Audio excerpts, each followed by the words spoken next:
Zaman dahulu kala, ada dua sahabat yang masing-masing merupakan saudagar. Mereka berencana untuk bepergian menjual barang dagangannya. Setelah berdiskusi, mereka memutuskan untuk tidak pergi bersama-sama. Jika kita pergi bersama-sama jalannya pasti padat, karena kita masing-masing memiliki 500 pedati dan kita berdua akan pergi ke tempat yang sama serta menggunakan jalan yang sama. Kata yang satu ke lainnya. Jadi mereka sepakat salah satu akan berangkat terlebih dulu. Saudagar satu berpikir. Jalannya pasti belum rusak oleh roda-roda pedati. Banteng-banteng saya akan menikmati rumput terbaik sepanjang jalan, dan kita akan menemukan buah serta sayuran terbaik untuk dimakan. Anak buah saya akan menghargai kepemimpinan saya. Dan pada akhirnya saya dapat melakukan tawar-menawar dan menjual barang-barang dengan harga terbaik. Ia berpikir sambil tersenyum. Saudagar kedua berpikir ada keuntungan berangkat setelah saudagar pertama. Pedati-pedati teman saya akan membuat tanah menjadi rata, sehingga kami tidak perlu merapikan jalan. Banteng-bantengnya juga akan memakan rumput yang tua dan keras. Tunas-tunas yang muda dan lunak akan muncul untuk banteng-banteng saya. Buah-buahan dan sayuran, orang-orangnya akan memetik yang tua sedangkan yang baru dan segar untuk kami. Saya tidak perlu tawar-menawar, karena harga di pasar sudah terbentuk. Sehingga saya tinggal mendapatkan keuntungan. Dia berpikir, jadi ia setuju dengan usulan temannya untuk mereka berangkat duluan. Saudagar pertama yakin ia telah membodohi temannya dan mendapatkan yang terbaik baginya, sehingga dengan gembira memulai perjalanannya. Akan tetapi ia menghadapi masalah, ketika saudagar pertama sampai di gurun yang bernama Gurun Tanpa Air, yang legendanya dihantui jin-jin. Mereka bertemu sekelompok orang yang datang dari arah berlawanan. Pedati kelompok ini terlihat berlumpur, serta ada air menetes-netes darinya.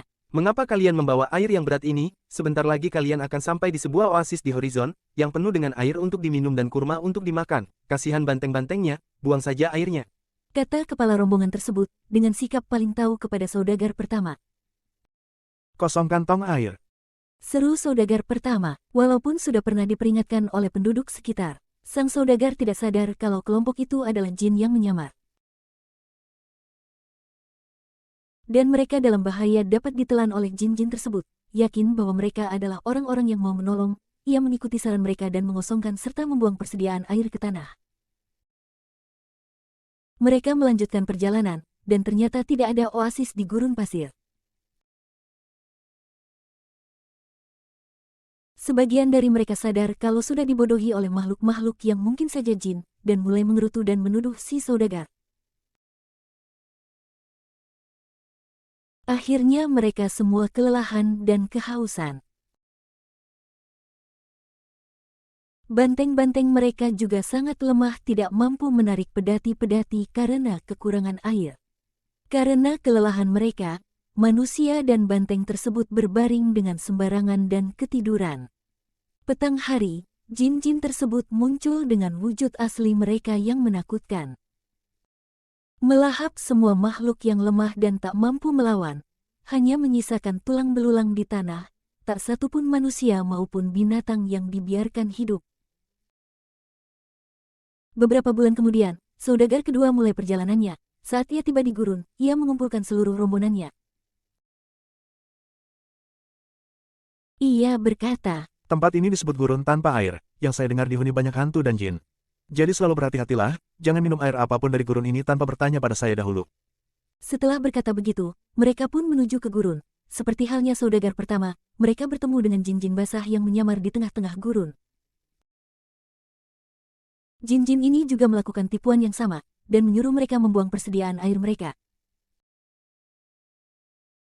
Untung si saudagar bijaksana langsung bisa mengenali jin-jin ini. Ia tahu tidak masuk akal kalau di tempat yang disebut gurun tanpa air, ada oasis.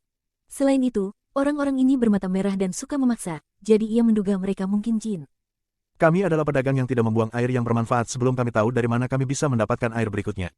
Si saudagar menjawab kemudian menyuruh jin-jin tersebut tidak mengganggu mereka lagi. Melihat bahwa rombongannya mulai ragu-ragu, setelah jin-jin itu pergi, saudagar berkata, Jangan percaya apa yang dikatakan orang lain sebelum kita sendiri menemukan airnya.